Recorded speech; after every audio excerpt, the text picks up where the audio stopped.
পুরুলিয়ার ঝালদা থানার অন্তর্গত পাঁচঝালদা গ্রামে পোস্ট অফিসে কোটি টাকা তছরূপের অভিযোগকে ঘিরে উত্তেজনা ছড়িয়েছে গোটা এলাকা জুড়ে। গ্রামবাসীদের দাবি, পলাতক পোস্টমাস্টার সৌম্য ভট্টাচার্য বহু গ্রাহকের টাকা আত্মসাৎ করেছেন। সোমবার রাতে মৃত মুরলী মণ্ডলের পরিবার পোস্টমাস্টারের কাকা তীর্থঙ্কর ভট্টাচার্যের কাছে সৎকারের খরচ চাইলে তিনি অস্বীকার করেন। ক্ষোভে গ্রামবাসীরা মৃতদেহ তার বাড়িতে রেখে বিক্ষোভে সামিল হন। পুলিশ আশ্বাস দেওয়ার গভীর রাতে সেই বিক্ষোভ উঠে যায়।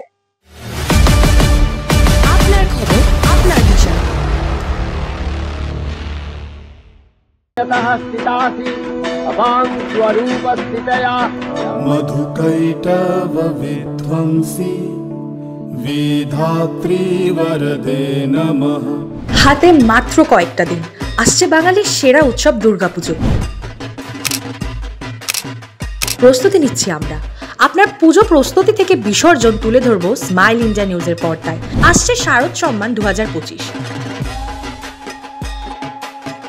শুরু হয়ে গিয়েছে আবেদন প্রক্রিয়া। বাছাই হবে সেরা প্রতিমা, সেরা ভাবনা, সেরা মণ্ডপ, সেরা আলোকসজ্জা, সেরা আবহ। আমরা আসছি আপনাদের পাড়ায়, আপনাদের পূজা মণ্ডপে।